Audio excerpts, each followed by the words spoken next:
শুরুতে জানিয়ে দিব শেখ হাসিনা সহ পরিবারের 6 জনের বিরুদ্ধে দুদকের অনুসন্ধান।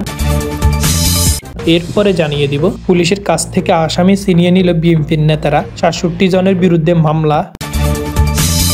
আরও জানিয়ে দিব বর্তমান সরকার আমাদের প্রতিপক্ষ নয়, নজরুল ইসলাম খান। সর্বশেষ জানিয়ে দিব বৈষম্যহীন মানবিক সমাজ গড়তে চায় ডক্টর শফিকুর রহমান। এতক্ষণ পর্যন্ত শুনছিলেন সংবাদ শিরোনাম, এখন বিস্তারিত।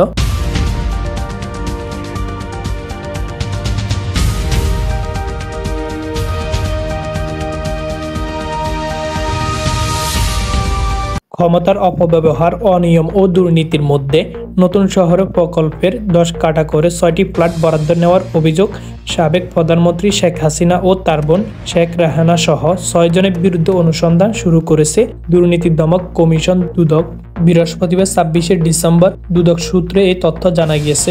জানা যায় রাজনৈতিক বিবেচনায় সরকারের 13 এই ধারণা ক্ষমতা বলে সাবেক প্রধানমন্ত্রী শেখ হাসিনা, ছেলে সজীব ওয়াজেদ জয়, মেয়ে সাইমা ওয়াজেদ পুতুল, ছোট বোন শেখ রেহানা সহ এবং রেহানা ছেলে রেদওয়ান মুজিব সিদ্দিকী ববি এবং রেহানার মেয়ে আজমিনা সিদ্দিকীর নামে নতুন শহরের প্রকল্পে 27 নম্বর সেক্টরে কূটনৈতিক জোনের 203 নং রুট হতে 10 কাঠা করে মোট 60 কাঠার 6টি প্লট বরাদ্দ নিয়েছেন। এই বিষয়ে গণমাধ্যমে তথ্য প্রকাশ হয়েছে। বিষয়টি বিবেচনা নিয়ে কমিশন থেকে অনুসন্ধানের সিদ্ধান্ত নেওয়া হয়েছে।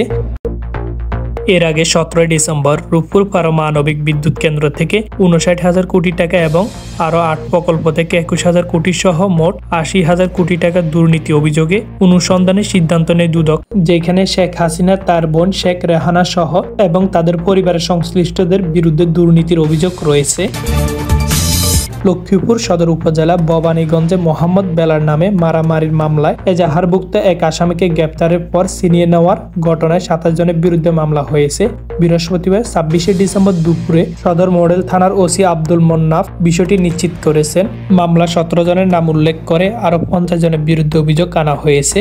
পুলিশের পরিদর্শক এসআই সাদেকুল ইসলাম বাদী হয়ে মামলাটি দায়ের করেছেন, তবে অভিযুক্তদের নাম পরিচয় জানায়নি পুলিশ। জানা গেছে বুধবার 25শে ডিসেম্বর রাতে সদর উপজেলা ভবানীগঞ্জ ইউনিয়নের শরীফপুর গ্রামে আসামি বেলালকে ছিনিয়ে নেওয়ার ঘটনা ঘটে। এর সঙ্গে সদর উপজেলা বিএনপি সদস্য সাইফুল উদ্দিন খালেদ, ভবানীগঞ্জ ইউনিয়নের 7 নম্বর ওয়ার্ড বিএনপি সদস্য আব্দুল কাশেম সহ বিএনপি এবং সংগঠনের নেতা জড়িত বলে অভিযোগ উঠেছে। স্থানীয় বাসিন্দারা জানায় ঘটনার সময় বেলাল একটি দোকানে বসা ছিল। সদর থানার সাদা পোশাকধারী পুলিশ সদস্যরা গিয়ে তাকে গ্রেফতার করে। এই সময় দোকানে থাকা বিএনপির নেতা সাইফুল উদ্দিন খালেদ ও আবুল কাশেম সহ কয়েকজন সাদা পোশাকধারীদের পরিচয় জানতে চায়। এর মধ্যে লোকজন জড়ো হতে থাকে। এক পর্যায়ে বিএনপির নেতারা বেলালকে পুলিশের কাছ থেকে ছিনিয়ে নিয়ে পালিয়ে যেতে সাহায্য করে। পরে সেখান থেকে সবাই গিয়ে আবুল কাশেমের বাড়িতে অবস্থান নেয়। রাতে বেলাল সহ জড়িতদের গ্রেফতারে পুলিশে অভিযান চালানোর সময় সবাই পালিয়ে যায়। পুলিশ জানায় মারামারির মামলার আসামি বেলালকে গ্রেপ্তারে বুধবার রাতে শফিপুর সরকারি প্রাথমিক বিদ্যালয় এলাকায় অভিযানে যায় পুলিশ। সেখান থেকে গ্রেফতার করে থানায় নেওয়ার সময় পুলিশের কাছ থেকে তাকে ছিনিয়ে নিয়ে পালিয়ে যেতে সহায়তা করে ঘটনাস্থলে থাকা লোকজন। সদর পূর্ব উপজেলার বিএনপি সদস্য সাইফুল উদ্দিন খালেদ বলেন, বেলাল সহ আমরা দোকানে চা পান করতে বসি। ওই সময় সাদা পোশাকে পুলিশ লোকজন এসে তাদেরকে আটক করে। এর মধ্যে লোকজন জড়ো হয়ে পড়ে। এক পর্যায়ে কৌশলে বেলাল পালিয়ে যায়। এখানে কেউ তাকে ছিনিয়ে নেয়নি। ছিনিয়ে নেওয়ার অভিযোগ সত্য নয়। লক্ষ্মীপুর সদর মডেল থানায় ওসি বলেন, এক আসামিকে কয়েকজন লোক পুলিশের কাছ থেকে ছিনিয়ে নিয়েছে। এই ঘটনা এসআই সাদিকুল ইসলাম বাদী হয়ে 17 জনের নাম উল্লেখ করেন ও অজ্ঞাত 40 থেকে 50 জনের নামে মামলা করা হয়েছে। অভিযুক্তদের গ্রেফতারে পুলিশ কাজ করছে। বক্তব্য রাখছেন বিএনপির স্থানীয় কমিটির সদস্য নজরুল ইসলাম খান।